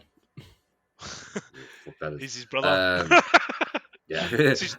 But the two of them trying to get away from like the kind of more right wing side that the father appears to be on, but not very convincingly, and like slight spoiler, but it's not really fucking. I don't care. Well, you get the idea. Like you at a certain point, Ken Doll gets cancelled. Does he? At a certain point, yeah. So it's like it's. I kind of feel bad for saying that, Chris, but it's not a huge thing. Yeah, but it feels bastard. It comes up. Like, and then there's different like for a certain period, Greg is working with Kendall, and it's like they're funny together. I don't know. It's like the humor is horrible, like, but it's funny, like, and it's definitely. They end up in Scotland maybe at one point. I think it is. Oh, they must. Possibly for a wedding or something. They end up in Scotland, I think. They must be. Yeah, I think it's great. I haven't caught up. I think there was that certain point where I felt like I got the pace of the show. I was like, allegiance, backstabbing, new direction, and it just keeps going to that. And then the dialogue's just very funny. Chris, the next thing on your list, Chris, is Resident Evil 4, but I feel like we should save that for when we introduce Jerd's, because I know he's been playing Resident Evil 4 as well, so I figured we should group all that together. No, tell us about your audiobook. Marcus Aurelius is a fucking free audiobook, I tell you. I was like, audiobooks are so expensive, man, and I figured out there's a free section. And meditations, you think, from like a dictator kind of person that owns Rome for a period of time. He's a very self-reflected guy. He's like, do not, if someone backstabs you, do not look at them in a different light. And I'm like, oh, this is interesting. He's very self-reflective for like a guy with so much power. Yeah. He's like very like meditate on his thoughts and stuff like that. But some of it's bullshit. Like, you just fuck off. But like, you wonder how much would you have actually done. I would give it a go. Like, see if you're like even like if you're either in an argument or something, you're like I was in my work. I was like, oh, you were always like kind of tension bits, and you're thinking, and he's like, see if you're thinking of this, step back, and then you realize, oh, there's actually if somebody's doing that to you, they're in a bad spot in their life, and you're like, oh wow, that's quite a nice wee philosophy bit there. All right, you're just taking that from first grade, but yeah, it's a good wee 5 hours. I would recommend it. See if you're going but see if you're just traveling to work and back, put it in the bus or when you're driving there. What's it on, Chris? Audible? Aye, Audible. Aye. It's free. And it's very it's the voice actor is so better than the guy that done the one job. Jamie! He's like a very posh. You can tell he's a posh voice actor. He's walking down the stairs. Like, hey! He's like, that's gas. Interesting. Talks about toilets and all that and how to wipe your arse. Good to know. Good to know. He's like, what's the general? Only use one sheet. Jesus. That caused you to use a lot more sheets. Just get the rest of your loincloth. It's fine. Yeah, we did a bit in so I did 2 modules in philosophy when I was in college and stuff, and I remember reading. I think it was a period where I was kind of having different levels of anxiety or whatever, but I was reading Descartes' fucking I think therefore I am, basically, where that comes from. Mm-hmm. And I kind of started freaking me. I remember reading it on the bus one day, and I was like, so it's basically, how do we know we're actually a person and we're not just being tricked by some devil or something like that into believing in an existence? And it's like, that's it there. That was it. I mean, it's backwards, so you can't read it, but yeah. No, actually, it came up right then. Statue lad. But that's a different kind of thing, I guess, in philosophy, but I kind of ended up with the same thing. But it was it kind of got into my brain's operating system, and I was trying to understand how I perceive things, and I just I had to stop reading. I was like, the breaths are getting really short in the bus. I was like, what the fuck? Philosophy's fucking, this is your brain on philosophy. But from reading other bits of philosophy, I was like, this is all really old shit. We probably don't think that, but I guess maybe we don't have a general consensus on it now. But people just behave in a certain way now.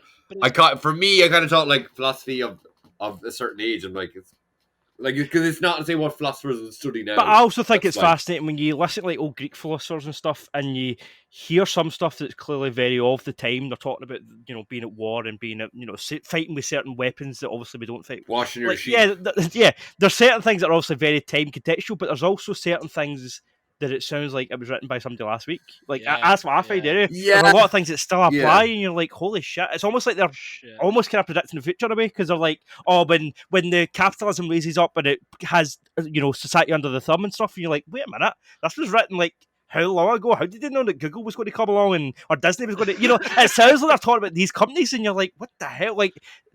Guess history does just repeat itself. There's always somebody at the top and people at the bottom, and it's just, it's historical. But I always find that interesting when you go back and you listen to, kind of Homer and stuff and the old kind of Greek stuff. It's there's certain things that still pertain to the modern day. I mean, my favourite's Alan Watts. I think Alan Watts is great. Alan Watts is a great in between. He's somebody that obviously looks back at it all, and somebody that also isn't contemporary because he's been dead for years, but he seems to hit that middle ground of I don't know what's coming and what's been, and he's also lived his own kind of mad life when you read about his own life, and Alan Watts is great.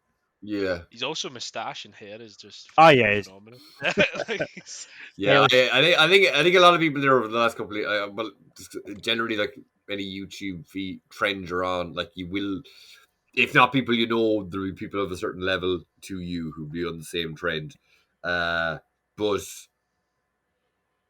Yeah, his videos were everywhere for a while, just coming up in snippets on Instagram. You don't actually even see them as much now, but it was a very big thing. Oh, that Adam Watts video there. Yeah. There was something about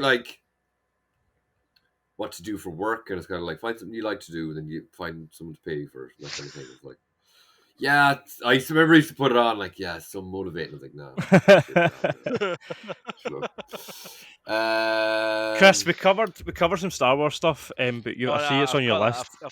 I cut that out. Shall we just move on to Resident Evil 4? Because I know that Jerd's also been playing it now, and I've also reviewed it, and I'm on my 3rd playthrough. So, oh really? Chris, hardcore and professional. Have you been going back into? I completed. I said I wouldn't. Have you bet it on those modes? Yeah. Oh man, how was that? Absolutely. On which modes? on hardcore and professional, absolutely awful. Was it I? Professional, you know those like fucking things, like the dynamite that gets flung at you. That kills you instantly if it blows up. Right. Professional. Oh yeah. I don't know if it's because I was always really low in health. I just blew it into a billion pieces. But like, Every time. it's like, but it kind of got the same. I don't know if Dead Space had it as well when you done it in the hardest difficulty. You can only save. Yeah, like so many 15 times. 15 times. to get the best rank. Yeah. And it is my highest save was 60, and I was like, how am I going to get to 15 from 60 saves? Like, how the fuck? But yeah, when playing it on hardcore is quite good because you can get the auto saves, so it's Right. kind of a little bit forgiving. Right. But man, I Yeah. got really good at like dodging people because I died like 50 times What- at the same spot. Were you watching like a playthrough on YouTube to kind of get an idea of how to tackle each level? Well. Yeah. I did. And did it I help? watched a guy. Jerd, what's that noise? like- That's horrible. Oh, sorry, I was just Jesus He's Christ. cleaning his- I see them my laptop. It's he's so loud. cleaning his That's fucking just with dinner. a paperclip. Like, sorry, I didn't know how you'd be picking that up. It's very weird. No, but it's. I think it's like he done it in like 3 hours. I was watching him and I still done it in like 9 hours. So I was like, oh, Because you're for fuck's pausing. sake. Yeah, you're probably pausing the game. Yeah. That's what it is. So But what rank did you get? I got an A, which wasn't good. Oh. I got an A for Jesus. hardcore, and then I'm still beating it through professional. I'm like halfway through, but it's fucking. Tough. It's not nice. It's not I know they're like, what? Do you have less ammo and the bad guys are more? Or Well, is the it bad just the guy bad guys is are like bullet more sponges plentiful? now. Yeah, Like yeah. they're you need to be really like. You need I'm to choose watching certain guys- bad guys to kill and save the ammo and dodge the rest, right? Kind of thing. Like. It's a lot of like you know, but the thing is, you don't get much ammo or anything anymore. Like Right. you're basically crafting the grenades, Yeah, and yeah. I'm doing more strategy stuff when the Pelagas comes out of like 5 people. I'm like, right, let's round them up, fling a flash. Right. But usually I would just go Mhm. and like Yeah, get yeah. an idiot and just shoot. And I'm like, oh, I'm being more strategic now. Like I go into this room, I know there's 5, fucking kill them all like a certain way. But man, I don't know what it is with me. Like I'll have it's like a gamification element of it. Like I put myself in the position that I need to beat the game, or I'm not worthy of the game. it's a weird thing. It makes me always go back to it. Like I said, I'm never going to play it in hardcore, and I was like, oh, I'll give it a go, and then. But there's like wee things that I figured out. There's like a golden egg in a section where you're in the castle. Yeah. You have to sell an egg to get the achievement, but there's also a golden egg in the castle, and you can fling that. At, Yeah, the magic guy. wee guy, Yeah. and it like kills like half his health. And it's like 70%, I think. and you're like, oh, Yeah, there's an island on the river where you can pick one up there too, and you can pick them up kind of. Apparently, you can get golden eggs in mercenaries if you kill the chickens, and it's supposed to give you like 50,000 points or something. That is a thing in Resident Evil 5. If you killed the chickens, an egg would drop immediately. But in this one, I killed all the chickens and I didn't get any eggs. Well, in my head, like, so anytime I'd walk into a new room and there was a chicken, I'd be like, if they may or may not have laid an egg already, but I was just like, I just got to chase this fella. Remember, I didn't, man, when I was clocking it, I was like, I'm full spoilers for Resident Evil 4. Okay. Of course, yeah. When I was clocking it, I was like, I don't really remember. I'm not sure I remember this from the first game, but I must have played it, like the end section, the island and stuff. I was like, I couldn't remember the helicopter guy. I'd seen people talking about the other bug monster because there's a monster completely removed to the game, like a boss. Yeah, so I think he's one of them. He's supposed to be it's supposed to be something to do where you're in cages and like I don't remember him, and I was like, shit, man, did I not clock this game? I didn't even realize there was an island. I thought it was just a castle. You must have. Right, you may have completed it. I must have. I just completely forgot the island because I had no memory of it. Oh, they made the island so much better though. They cut out a lot of shit and made it more streamlined and stuff like that. So it was much better. The regenerators though, that wasn't fun. Oh yeah, I've heard. I was happy to hear people say it afterwards. Like that was probably one of the scariest parts of the game. Like, because do you know? So you have to fight like there's one or two just loose in that area. Yeah. And then you go down, and then you have to get the wrench out of one of them, and then there's a challenge from the stranger, the merchant, that brings you back to that lab, and there's another one there, but that's the Iron Maiden where they all just fuck out the spikes. All those sections I found really hard, but then I got in the room where you have to go in and get something, and then you have to turn a cog to be able to get out the other side. And they're in the bags. But there's 2 of them in there. There's 2 of the Iron Maidens in there. So I was trying to kill them all the time. Like the dart gun does nothing to them. No. But I was trying for fucking ages. Last time I was like, right now, just you've got all your fucking ammo. This is what you're going to do. You're going to throw a bomb here. You're going to throw a bomb here. I just fucking legged it. I was like, let's see if I can get. I ended up just legging it and leaving the room, leaving the 2 cunts in there. I was like, I fucked them. Like I can't, because they would have just from the last attempt or the attempts I'd already made. Is like it's going to eat all of my resources to do it. And I was like, I think I just like maybe because while they do keep coming, if you shoot them in the leg or something, you can fucking demobilize them for a couple of seconds. And I just had enough time to turn the crank and then fucking got out of there. Oh no, it goes back to like one of those, like I was saying to this Dan in the last podcast, like I don't know if this was better than Resident Evil 2, but I think I enjoyed Resident Evil 2 better because it didn't feel like you're going to mission completed. That's it. You could go backwards. I didn't. That was a question I had for Jerd. Was whether did you enjoy it? 2 or 4? Actually, do you? I'd have to say 4 because I was so in and out of the gaming world that when I first played 2, I was fucking terrified of it. Because I really only I've mentioned that a couple times. I always liked the idea of being a horror buff, but I was always a chicken shit. So like during the pandemic, though, I used to watch alongs with my buddies. I ended up watching a lot of horror films. But even because Resident Evil 2, I think remake, I had got a version of my pirated buddy right at the start of the pandemic, so I was playing it on my PC. So funny enough, I was actually playing it roughly around the same time, and when I actually had COVID, so there seems to be a thematic vibe there. So listeners, I had COVID for a week or 2. But what was it? And I actually had all that time to play it.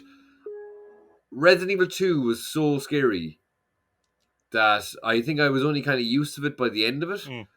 But I think maybe Mr. X, takes away from that game, especially because he comes in too early, and once he is, you just can't enjoy the zombies and killing them and whatever it's. Right. I don't think you get zombies are all throughout the game, but I think Mr. X took away from a bit of the fun of the police station. And now I still think it's great, but I think with this, you have so much more control over the environment. You have the melees, you have the different types of ammo. Yeah.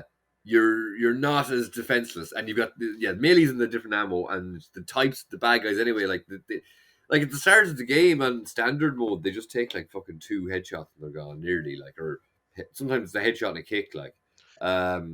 So this is more action. I think as I was kind of between talking to Dan and someone else just through chat, since I played it, and we keep joking about how once every episode we'll talk about Resident Evil or Metal Gear Solid.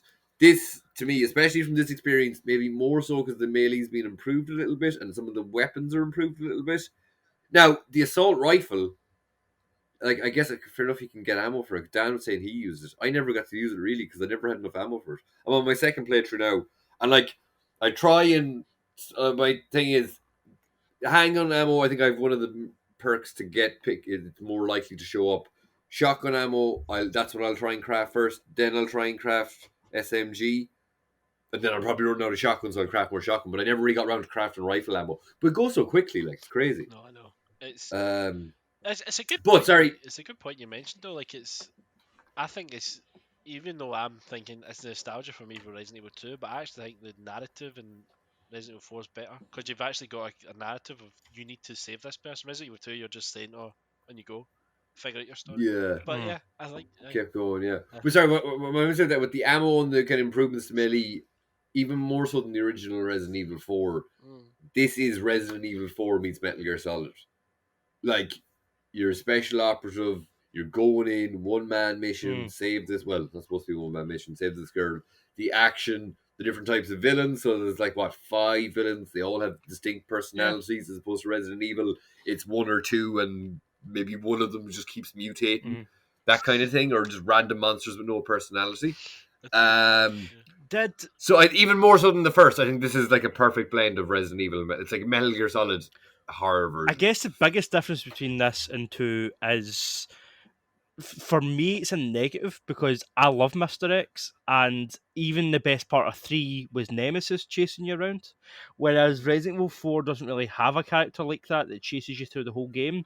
But I guess for you, Jerd, that's a positive. That's a good thing. If you found it distracting. Well, you can't just let's go like. But I'm more. I like the kind of the completionist element of it. I'd like to kill all the zombies. Yeah, like they're there. They're fucking bang bang gone. Yeah, like. But if Mr. X comes, you're like, oh, fucking. It's like it is tense, but it's like not as much crack. Like I noticed that when I was playing the remake. As much as I love it, when he's around, it's just not as much fun because you can't just enjoy Resident Evil is a zombie game. Like that's more crack. I would much like. It's cool that he's there.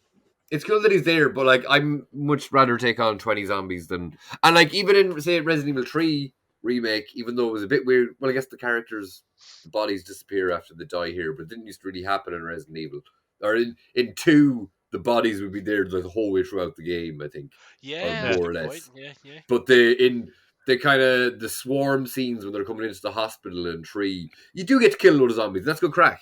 But yeah, I kind of just like thinking back to 4, that the scene where you're in the house with Luis, and they keep coming in and you're shooting them and stuff. I was like, why isn't there a version of that in one of the zombie games? Like, it doesn't feel like there is. Like, that they're just bursting into a house and you're just like, bah. Like you just need a big swarm to kill. Like, I guess other games got that, but I just think Resident Evil. I have to say, on the professional and hardcore, that was a nightmare. Because you can't go anywhere. And what is it? You can only take a couple of hits, or professional is like you have to be like you have to be an expert parry person where you can't miss a hit, and you're like dead in about 2 hits. Really, it depends on who's hitting you. So if it's like a boss, you're probably dead in one go. Jesus, which is scary. But body armor's really good. But that's when you get into like chapter 10 or something. You get body armor. Yeah, you get that. I kind of forgot about that. So, but yeah. Hey, you've got a good point. If you do New Game Plus on hardcore, you don't get all your stuff to start. Like if you play, I never played hardcore on New. I played it in New Game on hardcore. You played it for the first time on hardcore. No, I played it in the new on standard, and then I just played it. I've refreshed it as a new game. I never took my guns over. Yeah, because I'm wondering, does that take away from your score, or does it have any effect if you go back in with all your stuff? Because that would make it easier. Because then you could start with body armor, you could start with the knife that you get from Krauser, you could start with all this gear that would surely make it easier. Do you know what I mean? Like, I never thought of that. That's why I'm an idiot. Maybe you can't do it. I don't know if you can do it. I might be. I don't know. But, no, you can't, because it did say New Game Plus now. Is like, nah. Because I've only played. I played my first playthrough in standard, and then I played it on easy just to do a collectibles run, and I just got all the collectibles. So yeah, my next playthrough is going to be the hardcore one. Did you get the special edition? Like, did you get the free copy with everything in it? Honestly, I don't know. No, I don't think so. I think this was just standard. I think Resident Evil was just. I got another game, which I can talk about it. EAPG Golf thing, and that was a special edition, and it came with a free version of Madden as well, the new Madden game. But no, Resident Evil was just the standard. I didn't realise there was like an extra thing where you could get all like new jewels and stuff, like extra jewels. That's cool. I didn't know you could get that. So. Question before we move on. I gave it a 10 in my review. What score would you guys give this? Where do you think it is, score-wise? I would say probably. Are you as high on as that, or are you more like an 8 or a 9, or? I think I might go more on an 8. Right. I don't know why. I think because I played it I played the same with Dead Space. Like, I played it really recently. Mm-hmm. I replayed the original. And this came out, and I'm like, oh, it's just a greater improvement of which was already a great story. Mm-hmm. It's no like a mind-boggling new perspective and stuff. And I think that's what I'm receiving. Well, that's to me that's the main difference between 4 and 2, because 2 was a reimagining of that original game, whereas 4 is a remake of a game that was a prototype for all of this shit, for the Resident Evil 2 remake, for Dead Space, for Resident Evil 4 started all that. So it's kind of interesting. Jerd, what about you? Are you like? I'd say like I guess there is a certain element of fucking it being a remake, but like they could have remade it shit. So yeah, they could have made it. They could have done a 3. They could have done a 3, man. Yeah, I think it's a 10. Yeah, I think it's a 10. Like, cause it's like I've just been saying to people, like it's just like crack. It's so hard to put down. And it's a when you're in the first gameplay, like on my new game plus, I'm just at the fucking big salamander in the fucking river. I couldn't be arsed. So I'm just the last week or so. Not that I haven't been really playing it on school nights kind of thing, but because it was great because I had COVID, so I could clock it. I just basically get up every day and be like, yeah, let's just play Resident Evil for a couple hours, then watch some films, read some comics, eat some fucking food. Man, not working. It's fucking great. But yeah, I've just been jumping on and doing a bit of Mercenaries, which is maybe we keep the main game first. Played that yet. Is that good? Man, playing as fucking Krauser is super crack. It's like cracking a hand job. It's so good. Krauser is way OP, and like they could make a whole other game just based around him. Right. Like, what it would be great is if they gave all these other, because what's the Separate Ways DLC to come creative that was in the first game. I think they should give Krauser a fucking story. I don't know, but I guess he'd probably just be killing people. Which wouldn't be as nice. But, because his knife attacks are way stronger. And he's also got maybe Leon has something similar that I wasn't aware of, but it's something like if you hold, I can't remember the buttons exactly, but if like you hold L1 or something, you can actually do like fucking strafes or like flips. Like I think it's like if you press forward and right, he maybe does 2 different types of knife attacks. But if you press back and left, he either does like dashes to the left or he does literally just flips backwards. But then also so you get a mayhem mode when you've built up your meter and it lasts for a certain amount of time. He mutates into the monster. Right. And then you're just like slicing up. Now, the annoying thing about that is you're very slow, but you can do it if you do, I think it's like L2 and R2 at the same time. You do like a strafe thing, like you just dive in with one of the claws. So I can get you a bit further. But like, yeah, like I was able to get way higher ranks with him instantly. Now, and I have been trying to replay with Leon. Like Leon's, I don't know.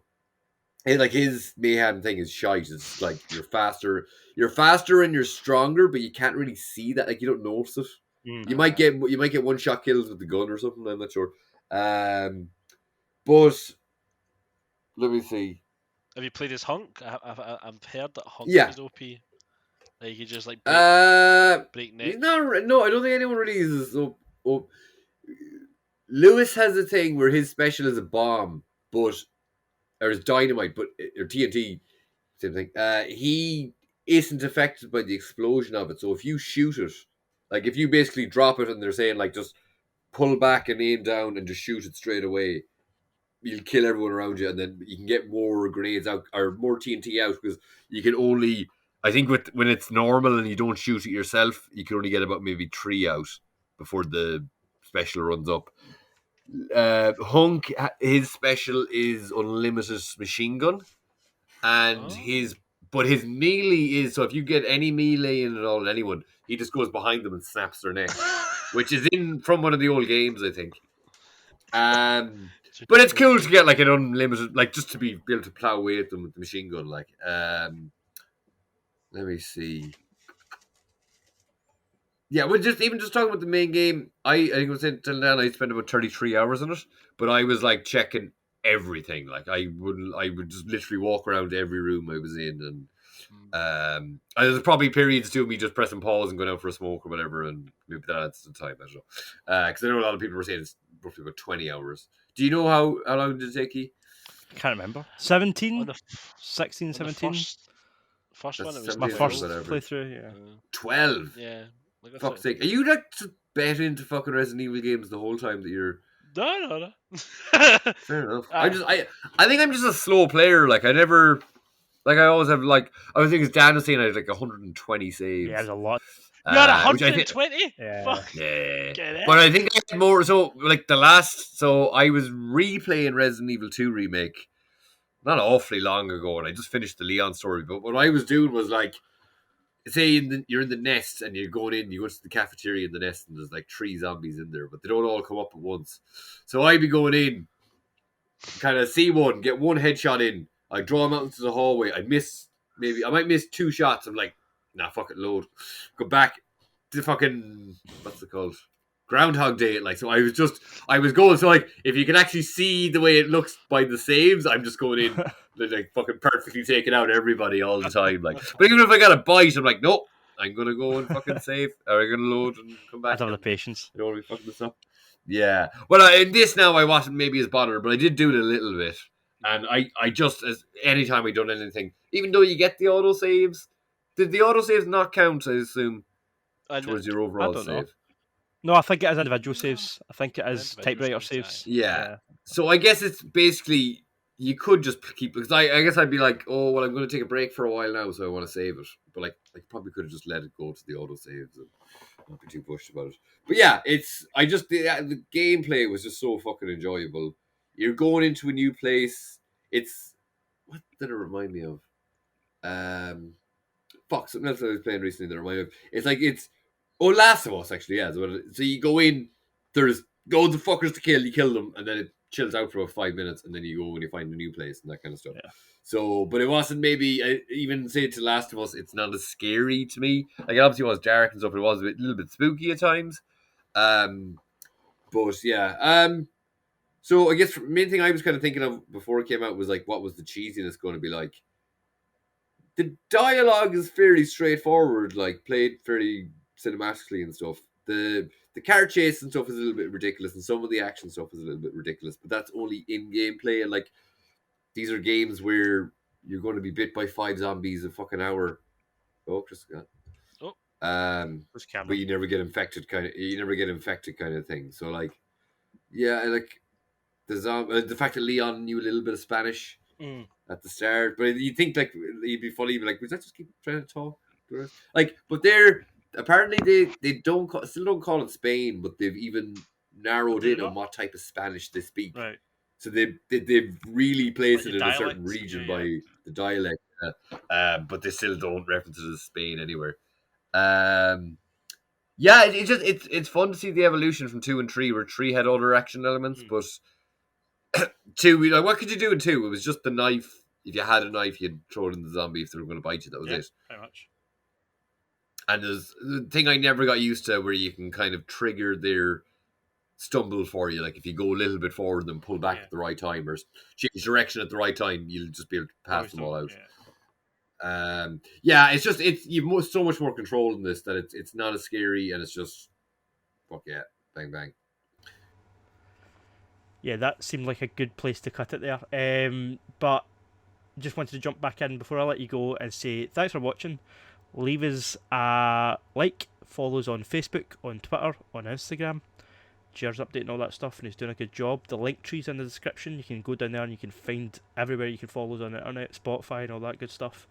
Leave us a review on podcatchers. That helps too. And yeah, I will see you in episode 40 part 2. And I'll see you on the next page.